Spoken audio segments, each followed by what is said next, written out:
The transport ship Stellar Dawn shuddered as it dropped out of hyperspace, its hull groaning under the stress of the emergency translation. Captain Zarathek's 4 eyes swept across the bridge displays, each showing increasingly dire readings. Red warning lights bathed the command center in an ominous glow as alarms blared throughout the vessel. "Captain, we're losing main power," reported Navigator Kexlin, his tentacles dancing frantically across his console. "The hyperdrive core is overloading. We have maybe 10 minutes before complete system failure." Zarathek's mandibles clicked in frustration. The Stellar Dawn carried precious cargo, a delegation of young Cathurian nobles returning from their education on the capital world of Nexus Prime. These weren't just any younglings. They were the offspring of the most powerful families in the Galactic Consortium, future leaders who would shape interstellar policy for generations to come. "What about the nearest habitable world?" Zarathek demanded, her voice carrying the authority of someone who had commanded starships for over 3 decades. "Scanning now," Kexlin replied, his voice tight with concentration. "There's a system designation Terrasol, approximately 0.3 light-years away. Third planet shows signs of primitive civilization, breathable atmosphere for most species aboard." "Primitive?" Zarathek's translator couldn't quite capture the dismissive tone in her native language. "How primitive?" "Pre-stellar flight. They haven't even achieved faster-than-light communication. The inhabitants appear to be humans." Kexlin's voice carried the barely concealed disdain common among the more advanced species when discussing humanity. Humans, Zarathek had heard of them, of course. They were one of the newer species to achieve basic spaceflight, barely managing to establish a few colonies in their home system. Most of the consortium considered them little more than ambitious primitives, violent, unpredictable, and utterly unsuited for civilized galactic society. They had been denied membership in the consortium 3 times, their applications rejected due to their species' apparent inability to evolve beyond their tribal warfare instincts.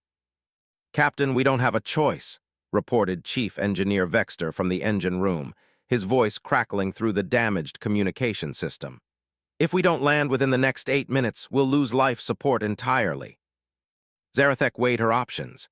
The alternative was certain death for all 847 beings aboard her vessel, including the irreplaceable young nobles who represented the future of a dozen different worlds.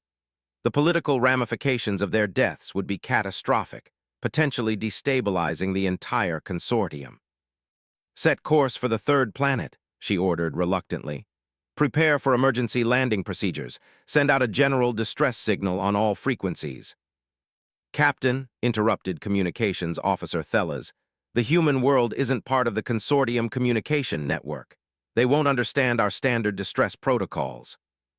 "Then broadcast on their primitive frequencies too," Zarathek snapped. "If they're capable of flight, they must have some form of air traffic control."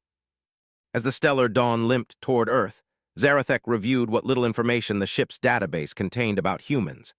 They were classified as a Class 3 aggressive species, known for their tendency to resort to violence when faced with challenges that more civilized races would solve through diplomacy or technology. Their planet was marked as potentially hazardous due to the species' xenophobic tendencies and primitive territorial behaviors. The ship's passenger manifest made her stomach turn. Aboard were the children of the Andromedian High Council, young cetacean princes and princesses, the heir apparent to the crystalline throne of Vega, and dozens of other irreplaceable young beings. They were all between the ages of 12 and 16 in their respective species' development cycles, old enough to understand their importance but young enough to be vulnerable. "Captain, we're receiving a response from the human world," Thellas announced, surprise evident in his voice. "It's crude, but they're attempting to establish communication." The bridge speakers crackled to life with a distinctly human voice speaking in their primary language, which the universal translators struggled to interpret properly. "Unknown aircraft, this is Houston Control. You are in violation of restricted airspace. Identify yourself immediately and state your intentions." "Tell them we require emergency landing assistance," Zarathek ordered. "Our vessel is damaged and we have civilians aboard." The response came quickly, and this time there was something different in the human's tone. The aggressive demand had been replaced by professional concern. "Roger that, unknown vessel. We're reading you on radar. Your craft appears to be significantly larger than any known aircraft." Are you experiencing a genuine emergency? Genuine emergency confirmed, Thelas transmitted back after Zarathek's nod. We have 847 souls aboard, including many young passengers. Our power systems are failing, and we require immediate landing assistance. What happened next surprised everyone on the bridge. Instead of the territorial hostility they had expected from humans, the response was immediate and organized. Unknown vessel, this is General Patricia Morrison, United States Air Force. We're scrambling emergency response teams to multiple potential landing sites. Can you give us an estimated size for your craft and your approach vector? Within minutes, the humans had coordinated with multiple nations to clear airspace, prepare emergency response teams, and establish landing sites. Their primitive radio communications buzzed with activity as military units, medical teams, and scientific personnel mobilized across the planet. "They're actually helping us," Kexlin muttered in disbelief as he monitored the human communications. "I expected them to attack first and ask questions later." Zarathek was equally surprised, but had no time to contemplate human behavior. The ship's systems were failing rapidly, and the atmospheric entry was proving more challenging than anticipated. The Stellar Dawn was a deep space vessel, never designed for planetary landings under optimal conditions, let alone during a catastrophic system failure. "Hull temperature rising beyond acceptable limits," reported the ship's computer in its maddeningly calm voice. "Structural integrity at 67% and falling." Through the bridge viewports, Earth grew larger by the second. Zarathek could see the blue and green world that the humans called home, so different from the metallic cities and crystal spires of the more advanced consortium worlds. It looked primitive, almost wild, with vast oceans and landmasses covered in what appeared to be natural vegetation. "Captain, we're too heavy," Vexter's voice crackled through the speakers. "The emergency landing thrusters aren't sufficient to slow our descent. We need to jettison cargo or find another way to reduce our mass." Zarathek's mind raced. There was no expendable cargo aboard. Everything was either essential systems or irreplaceable passengers.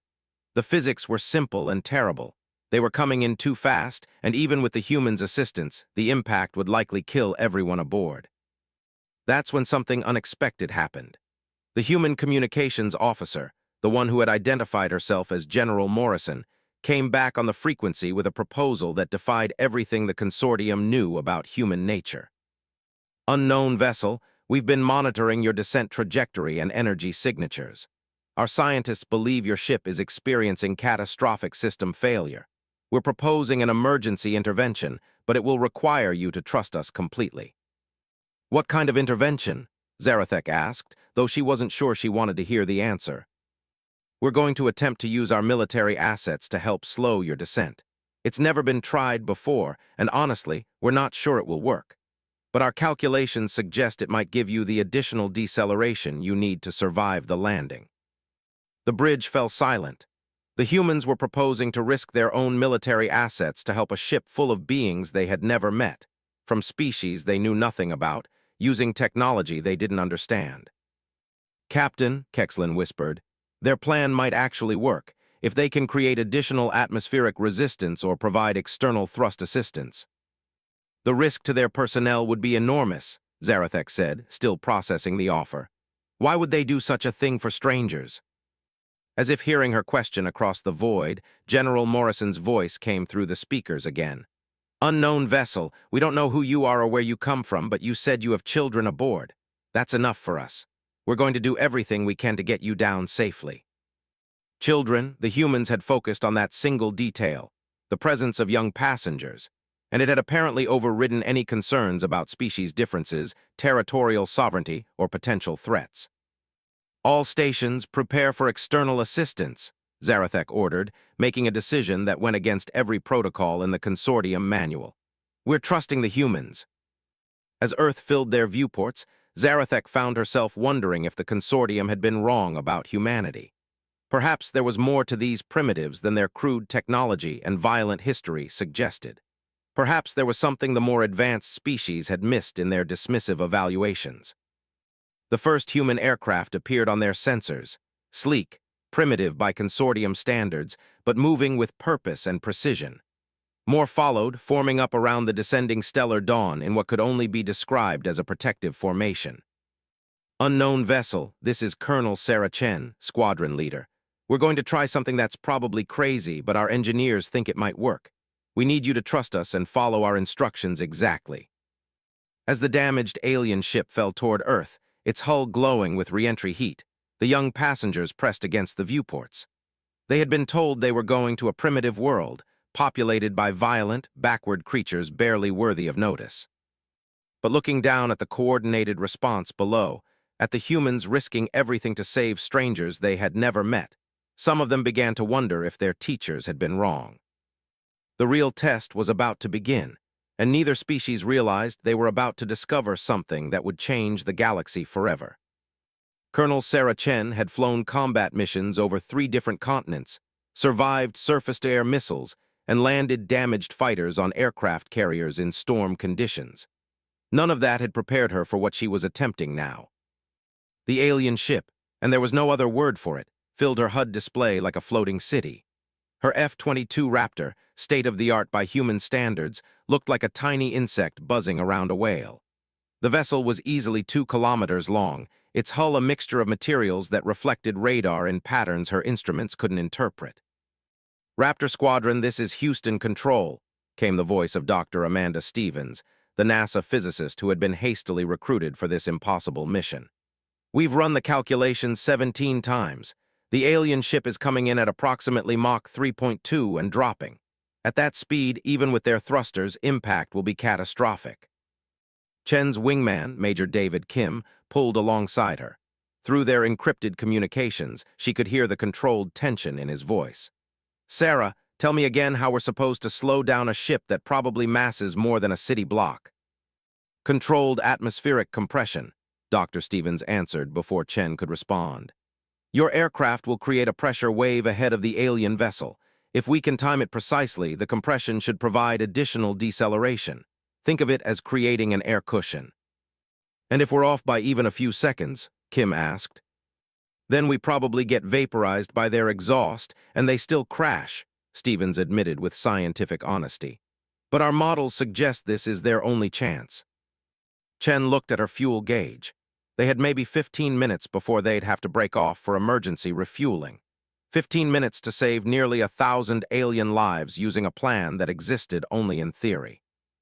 "All aircraft, this is Raptor Lead," Chen broadcast to the growing formation around her.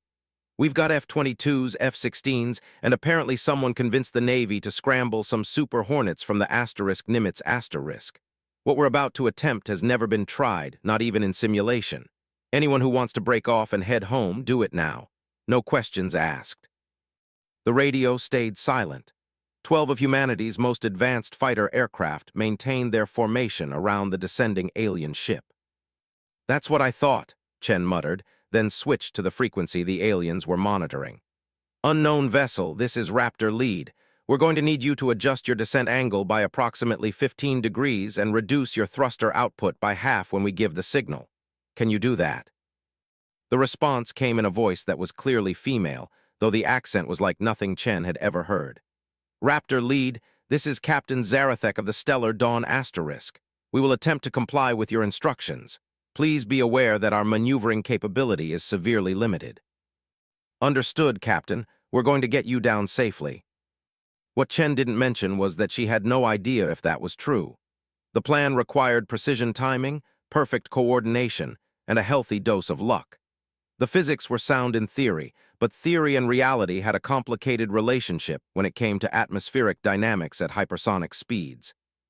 Aboard the Stellar Dawn asterisk, the young passengers had gathered in the observation lounges, watching the human aircraft with fascination. Prince Kexmer of Andromeda, heir to a throne that ruled 17 star systems, pressed his scaled face against the transparent aluminum viewport. "They're so small," he whispered to his companion, Princess Veltara of the Crystalline Domains. "How can they possibly help us?"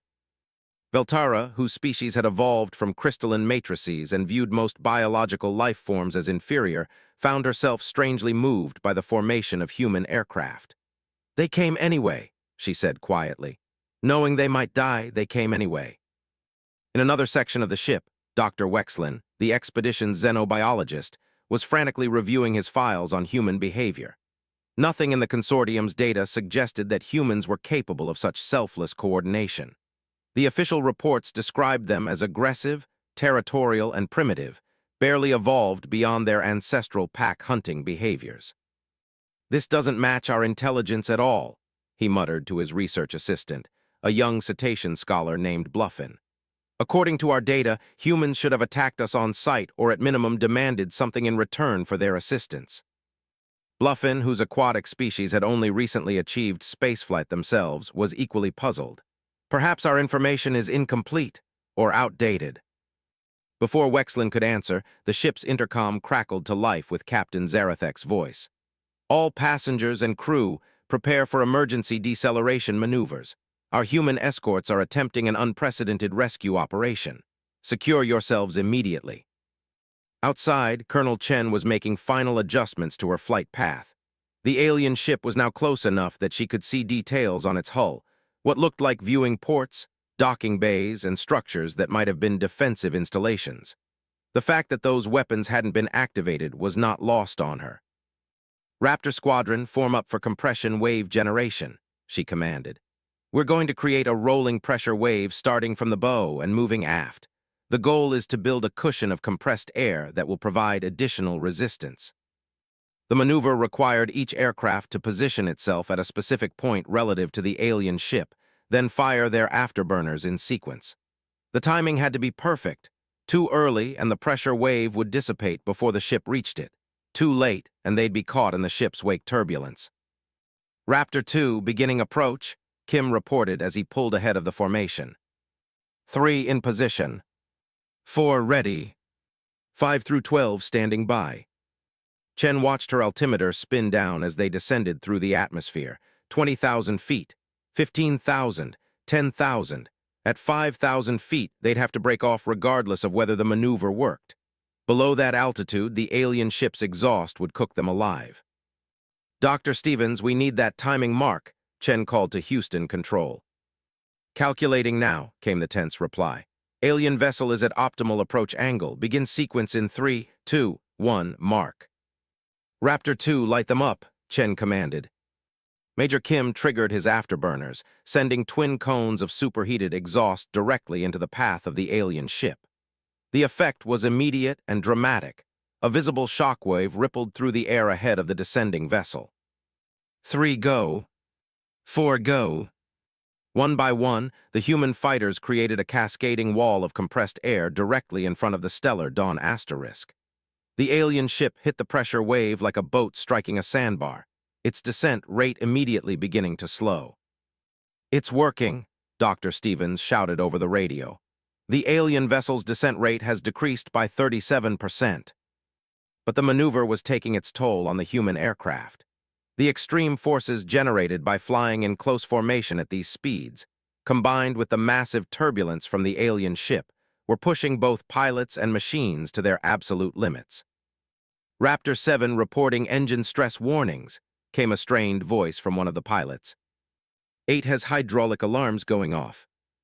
"Maintain formation," Chen ordered, fighting her own aircraft's tendency to yaw in the chaotic airflow. "We're not done yet." Aboard the Stellar Dawn, Captain Zarathek watched in amazement as her ship's descent rate continued to slow. The human plan was actually working. These primitives, with their crude chemical rockets and metal airframes, were accomplishing what would have challenged the best engineers in the consortium. "Engineering reports hull stress within acceptable parameters," announced Navigator Kexlin, his voice filled with disbelief. "Captain, we might actually survive this."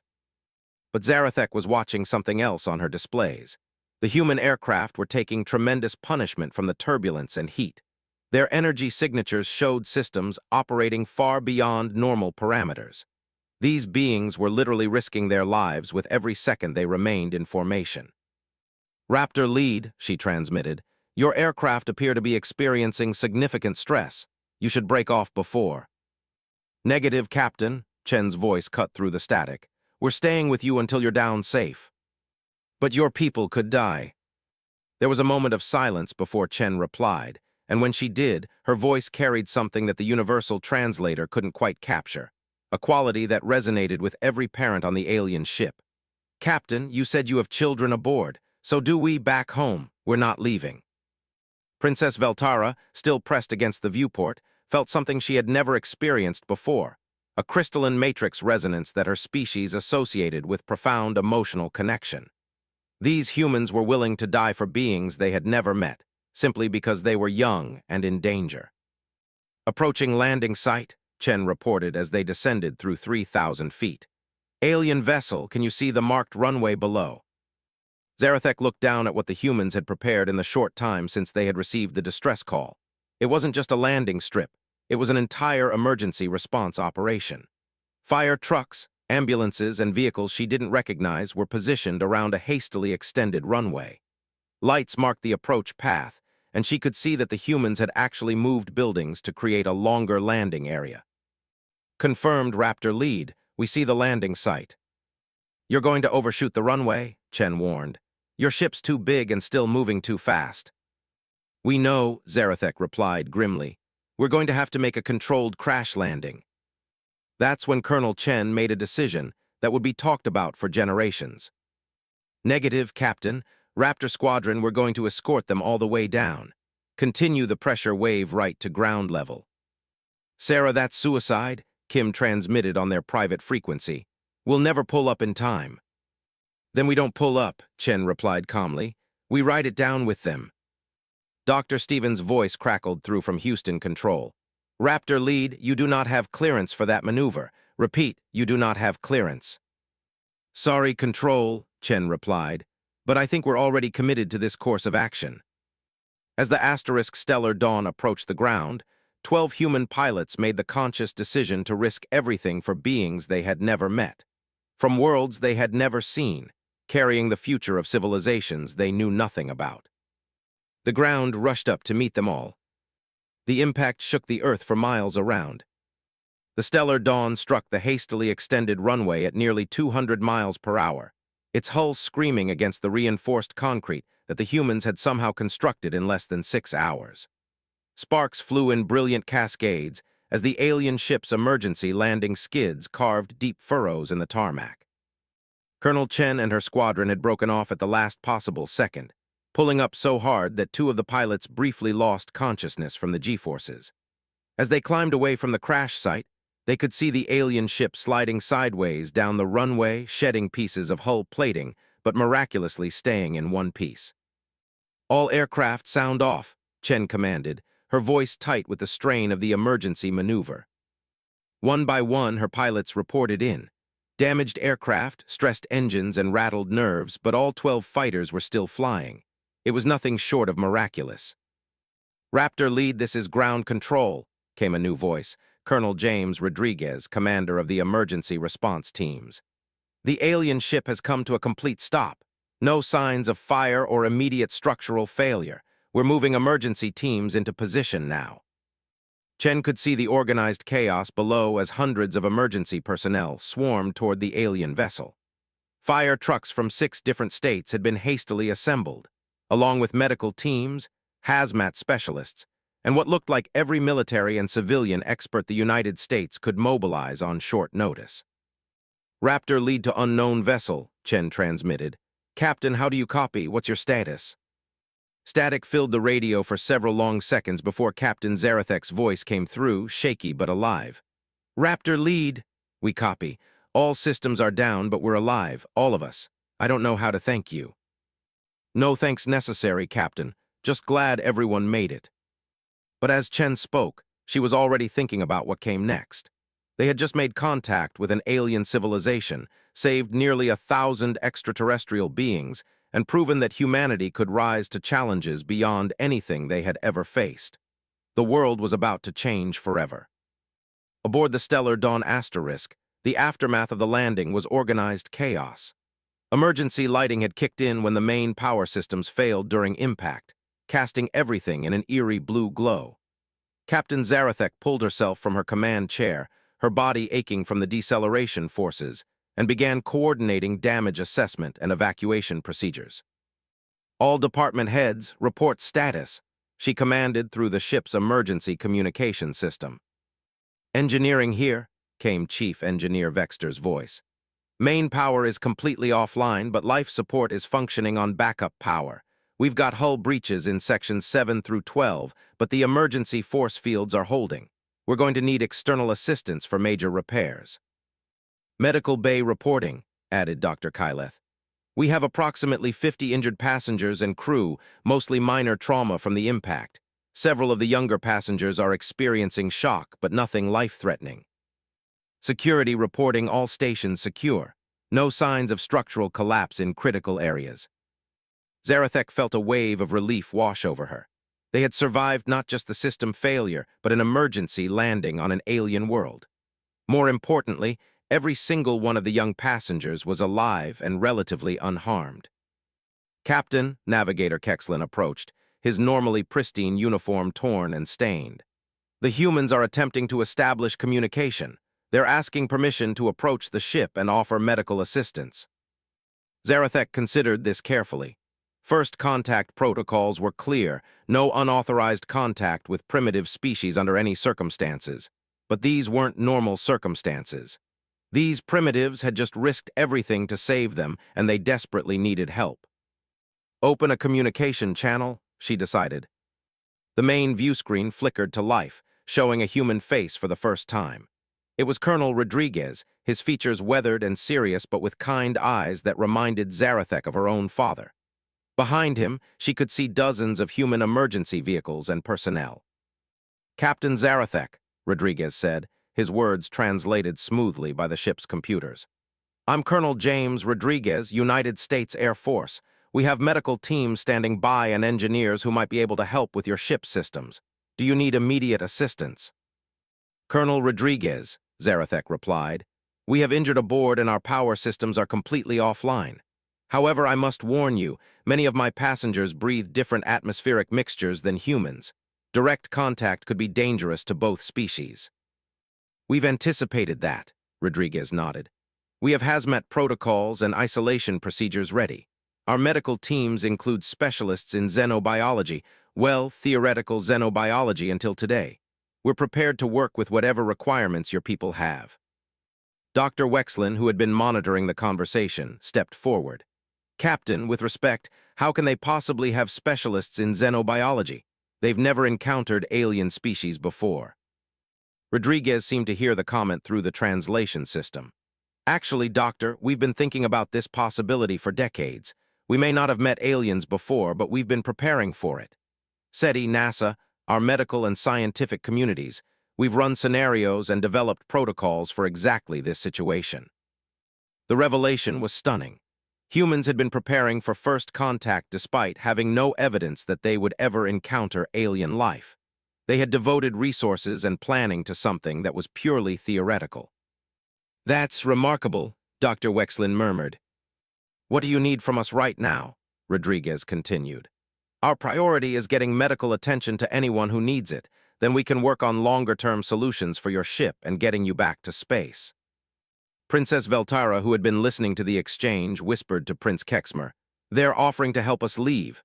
They're not trying to keep us here or study us or anything. They just want to help.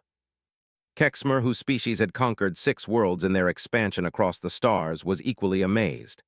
On Andromeda, when primitive species encountered our ships, they either worshipped us as gods or tried to capture our technology. These humans are just helping. The decision-making process that followed would have taken hours in the consortium bureaucracy. Forms would need to be filled out, committees consulted, and protocols observed. Captain Zarathek made the decision in 30 seconds. Colonel Rodriguez, we accept your assistance. We're going to open our emergency airlocks. I'm transmitting atmospheric requirements for our various species now. What happened next amazed everyone aboard the alien ship. Within minutes, human teams arrived with equipment that looked primitive by consortium standards, but was perfectly functional. They brought portable atmospheric generators, medical equipment adapted for different physiologies, and most importantly, they brought an attitude of helpful competence that put even the most nervous young passengers at ease. Dr. Sarah Martinez, a trauma surgeon from Houston Methodist Hospital who had been helicoptered to the site, was the first human to actually enter the alien ship. She had been briefed on the different species aboard, and her first patient was a young cetacean who had suffered a broken arm during the landing. "Hello," she said gently to the whale-like being who was easily 3 times her size. "I'm Dr. Martinez. I'm here to help with your injury." The young cetacean, whose name was Blusong, stared at the tiny human with a mixture of fear and fascination.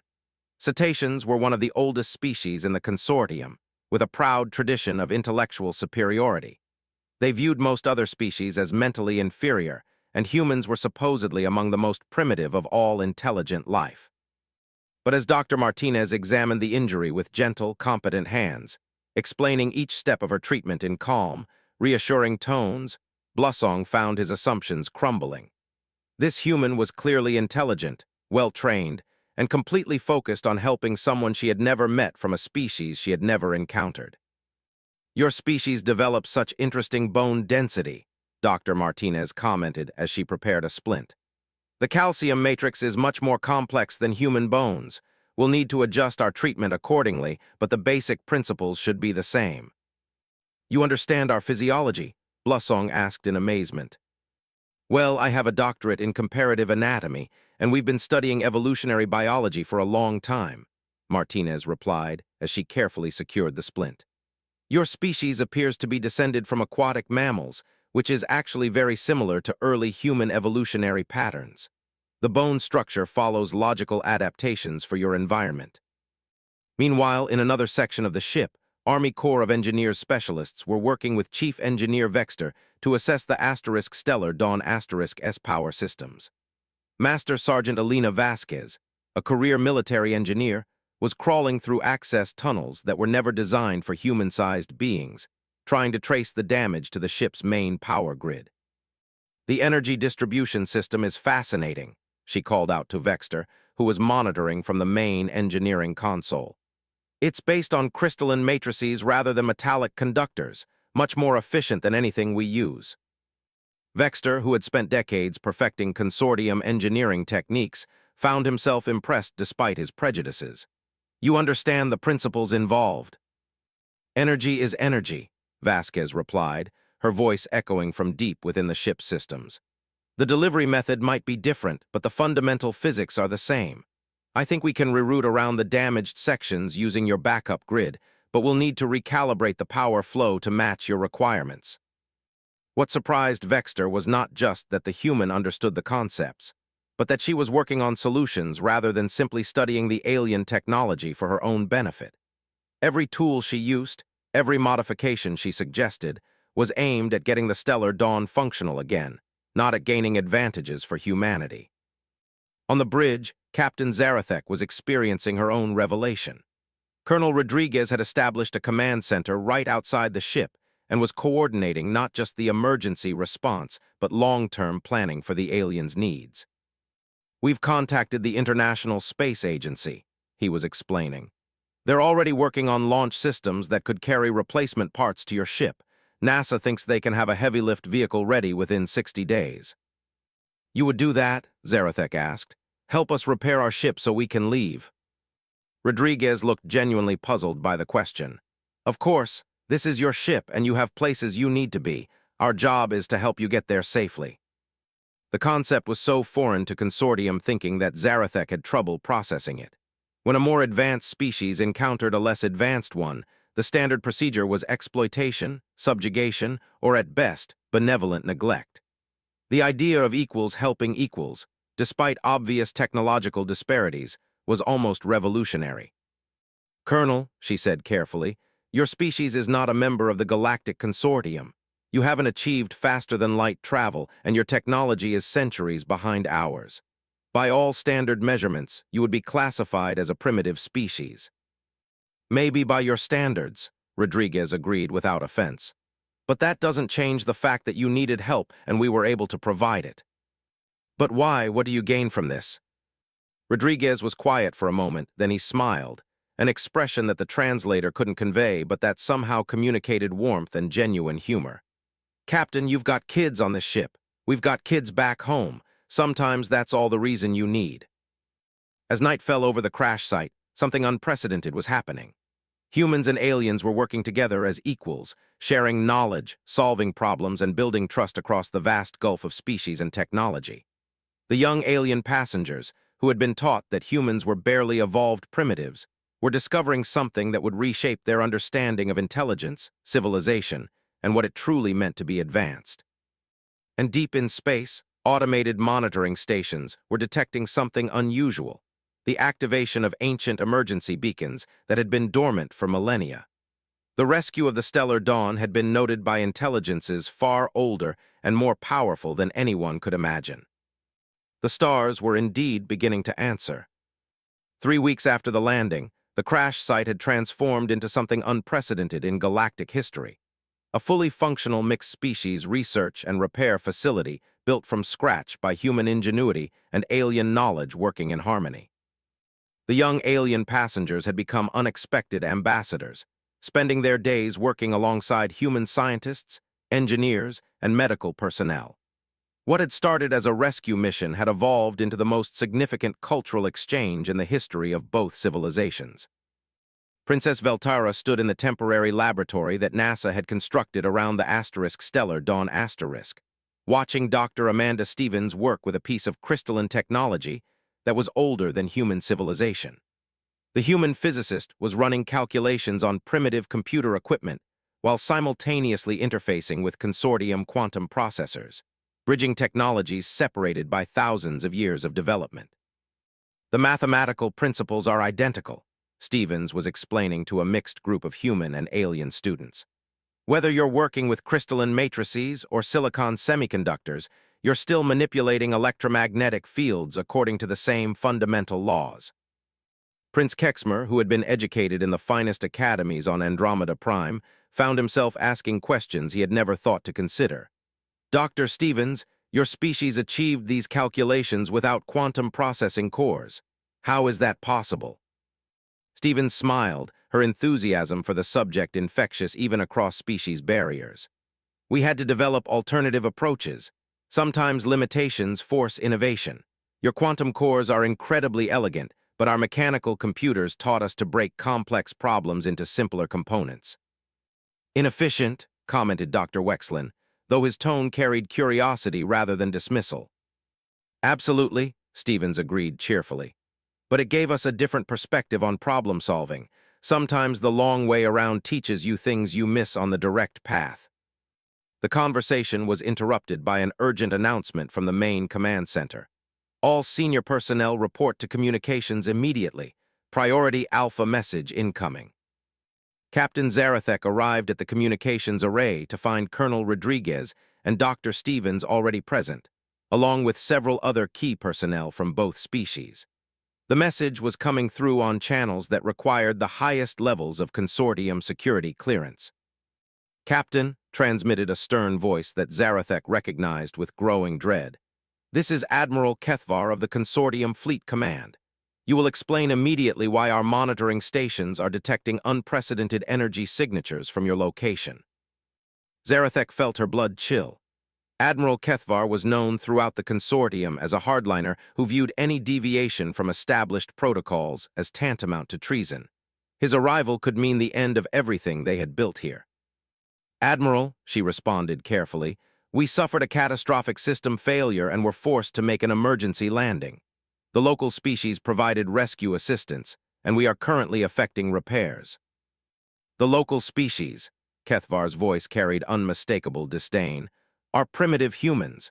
According to our intelligence, they lack the capability to provide meaningful assistance to consortium technology. Yet our sensors indicate massive technological integration occurring at your location. Before Zarathek could respond, Colonel Rodriguez stepped forward. Admiral, this is Colonel James Rodriguez, United States Air Force. Perhaps I can clarify the situation. The silence that followed was deafening.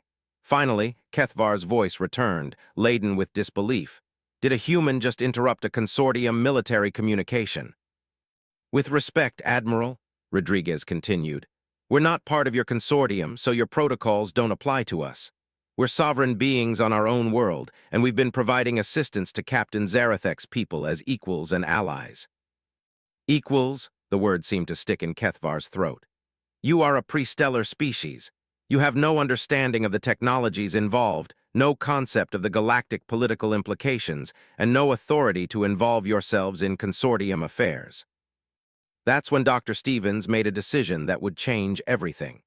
She activated one of the hybrid systems they had been developing, a human computer linked to consortium quantum processors that could demonstrate real-time problem solving at a level that should have been impossible for primitive technology. Admiral Kethvar, she said calmly, I'm Dr. Amanda Stevens, theoretical physicist. I'd like to show you something. The display screen lit up with a complex mathematical proof that left even the consortium scientists stunned.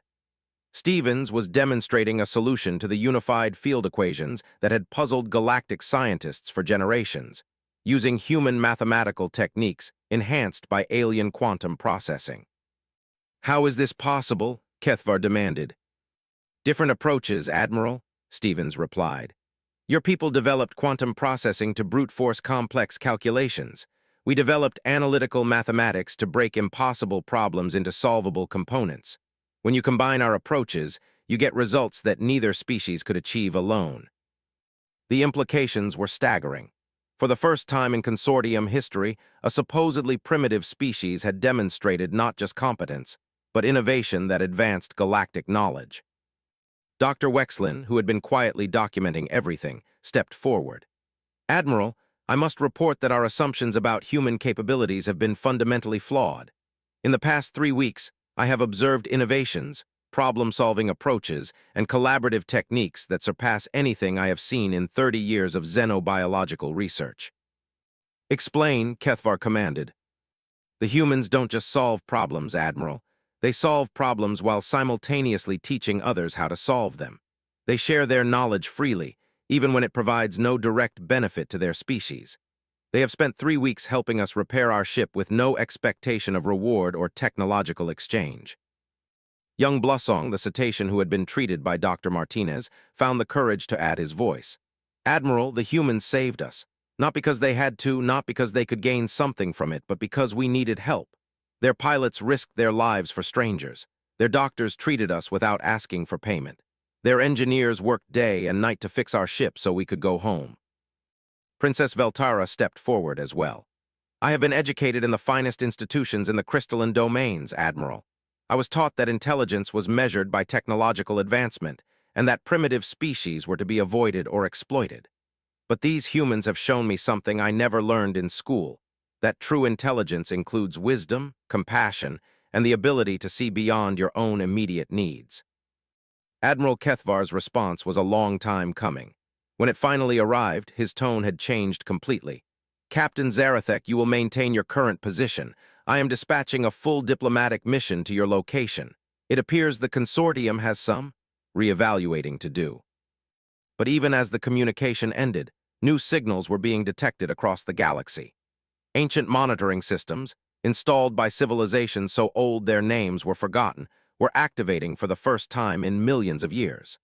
The combination of human innovation and consortium technology was creating energy signatures that resonated across space and time.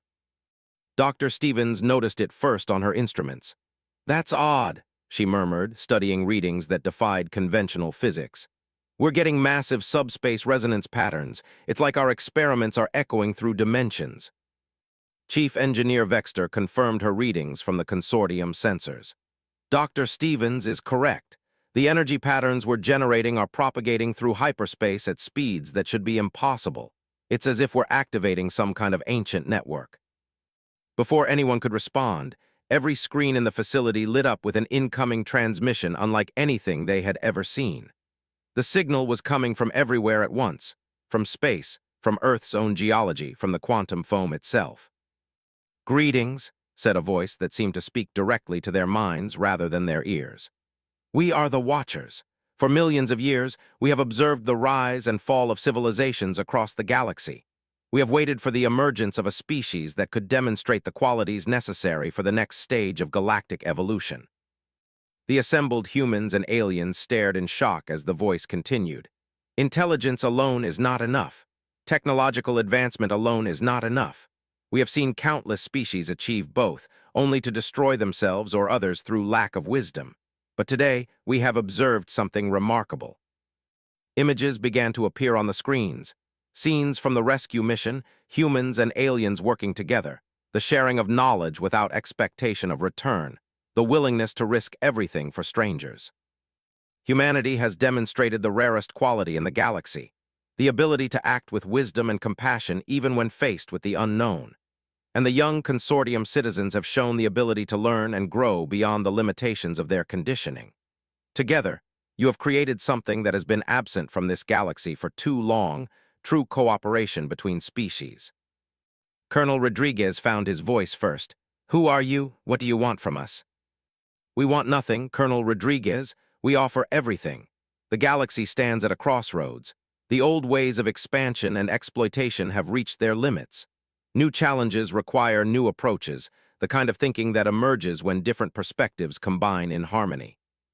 Dr. Stevens stepped forward, her scientific curiosity overriding her shock. You've been watching us? For how long? We have watched humanity since your species first looked at the stars and wondered what lay beyond. We have watched the consortium since its founding, but only today have we seen the potential for something greater than either could achieve alone. Prince Kexmer, his voice shaking with the implications, asked, "What happens now?" Now, young prince, you return home, you share what you have learned, you plant seeds of change that will grow into something magnificent, and humanity. The voice paused, and they could feel its attention focusing on the humans present. Humanity will face a choice. What choice? Rodriguez asked. Whether to join the galaxy as it is, or help us build something better. The invitation has been extended. The response must come from your entire species. As the transmission ended, leaving behind only the soft hum of machinery and the distant sound of Earth's wind, everyone present realized that they had just witnessed the end of one era and the beginning of another. The stellar Dawn *S repairs were nearly complete. Soon, the young alien passengers would return to their home worlds, carrying with them stories that would challenge everything the consortium thought it knew about intelligence, civilization, and what it meant to be truly advanced. And humanity would have to decide whether they were ready to help reshape a galaxy that had been waiting millions of years for someone to show them a better way. 6 months later, Captain Zarathek stood on the bridge of the newly commissioned starship Unity *, watching Earth grow larger in the viewports as they approached humanity's homeworld. The ship itself was a marvel, the first vessel ever constructed using combined human and consortium technology, with innovations that neither species could have achieved alone. Beside her, Colonel Rodriguez, now Admiral Rodriguez of the newly formed Earth Consortium Joint Fleet, reviewed the diplomatic protocols for what would be the most important meeting in galactic history. The Consortium Council is finally ready to hear humanity's formal response to their membership proposal, he said, his voice carrying the weight of representing an entire species. Are you sure about this approach, Zara? She clicked her mandibles in what humans had learned was her expression of determined confidence. James, 3 months ago the council was split 50-50 on whether to even acknowledge humans as intelligent beings. Now they're offering full membership with unprecedented rights and privileges. Your people earned this. The transformation had been remarkable to witness. The young passengers of the Stellar Dawn had returned to their home worlds carrying stories that spread through the consortium like wildfire. Princess Veltara had presented her experiences to the Crystalline Council, demonstrating human innovations that had helped solve centuries-old engineering problems. Prince Kexmer had convinced the Andromedian High Command to restructure their entire approach to technological development based on human collaborative methodologies. But it was Dr. Wexland's comprehensive report on human society that had truly shaken the consortium's foundations. His analysis revealed that humanity's apparent primitiveness was actually an unprecedented approach to civilization, one that prioritized adaptability, cooperation, and innovation over raw technological advancement. The irony is beautiful, Zarathek mused as Earth's blue surface filled their view. The consortium spent thousands of years looking for the perfect civilization, and we almost missed it because we were measuring the wrong things. Admiral Rodriguez nodded, but his expression remained serious. The real test is today. The Council wants humanity's answer, but our answer might not be what they expect. The Unity settled into Earth's orbital shipyard. a facility that had been constructed in just 4 months using hybrid technology that shocked even veteran consortium engineers. Human modular construction techniques combined with alien materials science had created something that was simultaneously familiar and revolutionary. As they prepared to depart for the consortium capital, Rodriguez received a message from Earth's surface. President Chen, no relation to Colonel Sarah Chen, who had since been promoted to general and was now Earth's first director of interstellar relations, had confirmed humanity's final decision. The vote was unanimous, Rodriguez told Zarathek. Every nation, every major organization, every representative group, humanity speaks with one voice. The journey to the consortium capital at Nexus Prime took 3 days, during which Rodriguez found himself reflecting on how much had changed. The same hyperspace routes that had once carried the stellar dawn to its emergency on Earth now carried representatives of a species that most of the galaxy had never heard of 6 months ago. The consortium council chambers were a sight to behold, a vast crystalline amphitheater that could hold representatives from 1,000 different worlds. As Rodriguez entered, accompanied by a carefully selected human delegation, he could feel the weight of history settling around them. Admiral Kethvar, who had become one of humanity's strongest supporters after his investigation of the rescue mission, called the session to order. "Esteemed representatives," he began, "we are here to receive humanity's response to our offer of full consortium membership. Admiral Rodriguez, you may address the council." Rodriguez stepped forward, feeling the attention of beings from across the galaxy focusing on him. Behind him stood a delegation that represented the best of humanity: scientists, artists, philosophers, engineers, and warriors, all united in their purpose. "Honored counselors," he began, "humanity is deeply grateful for your offer of membership in the Galactic Consortium. Your generosity and willingness to reconsider your previous assessments of our species shows the wisdom and adaptability that has made the consortium the greatest force for civilization in the galaxy." A ripple of approval moved through the assembled representatives. This was clearly the beginning of an acceptance speech. "However," Rodriguez continued, and the chamber fell silent, "after careful consideration, humanity must respectfully decline your offer." The silence that followed was deafening. In the thousands of years of consortium history, no species had ever declined membership. The very concept was almost incomprehensible. Council leader Vexandra of the Core Worlds rose from her seat. "Admiral Rodriguez, perhaps there has been a translation error. You seem to be declining an offer that billions of species would consider the greatest honor possible." "There is no translation error, Counselor," Rodriguez replied calmly. "Humanity appreciates the honor of your offer, but we cannot accept it in its current form." "Explain," demanded several counselors simultaneously. Rodriguez took a deep breath. This was the moment that would define not just humanity's future, but potentially the future of galactic civilization itself. "The consortium membership you offer requires us to accept the existing galactic order, a system based on technological hierarchy, resource extraction from less advanced worlds, and the gradual assimilation of new species into existing power structures. We cannot accept this because we believe there is a better way." Dr. Stevens stepped forward, carrying a data crystal that contained months of analysis. "Counselors, we've studied your history, your successes, and your failures. The consortium has brought peace and prosperity to the galaxy, but it has also created stagnation. In the past 1,000 years, truly revolutionary innovations have become increasingly rare. Scientific advancement has slowed. Cultural diversity has diminished as species are encouraged to conform to consortium norms." Young Blussong, now serving as an unofficial ambassador from the cetacean worlds, added his voice. "The humans are correct. I have learned more about innovation and problem-solving in 6 months of working with them than in years of traditional consortium education." Princess Veltyra had been given permission to address the council as well.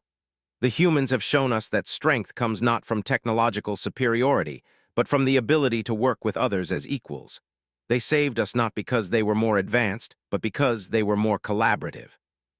Rodriguez resumed his address. "We propose something different, not membership in the consortium as it currently exists, but the creation of something new, a true alliance of equals where each species contributes their unique strengths and perspectives. a galactic community based on cooperation rather than hierarchy. The chamber erupted in discussion. Some counselors were outraged at the audacity of a primitive species proposing to restructure galactic civilization. Others were intrigued by the possibilities. Admiral Kethvar called for order. "Admiral Rodriguez, what exactly are you proposing?" "We propose the formation of the Galactic Alliance, a voluntary association of species committed to mutual cooperation, shared innovation, and the preservation of cultural diversity. Rather than one dominant civilization absorbing others, we envision a network of equals contributing to each other's growth." "And who would lead this alliance?" asked Counselor Mexter of the Outer Rim territories. "No one," Rodriguez replied simply. "And everyone. Leadership would rotate based on expertise and situation. The species best suited to handle a particular challenge would take the lead, with others supporting according to their abilities." Dr. Wexlin, who had been granted speaking privileges as the leading expert on human civilization, stood to address the council. "Counselors, I have spent months studying human organizational structures. What Admiral Rodriguez describes is not theoretical. It's how humans have always operated at their best. They call it coalition building, and it has allowed them to achieve remarkable results despite their technological limitations." The debate that followed lasted for hours. Representatives argued about practicality, tradition, risks, and opportunities. But gradually, a surprising consensus began to emerge, led by the younger counselors and those from worlds that had felt marginalized by the consortium's traditional power structures. Finally, Council Leader Vexandra called for a preliminary vote. All those in favor of exploring Admiral Rodriguez's proposal for a galactic alliance.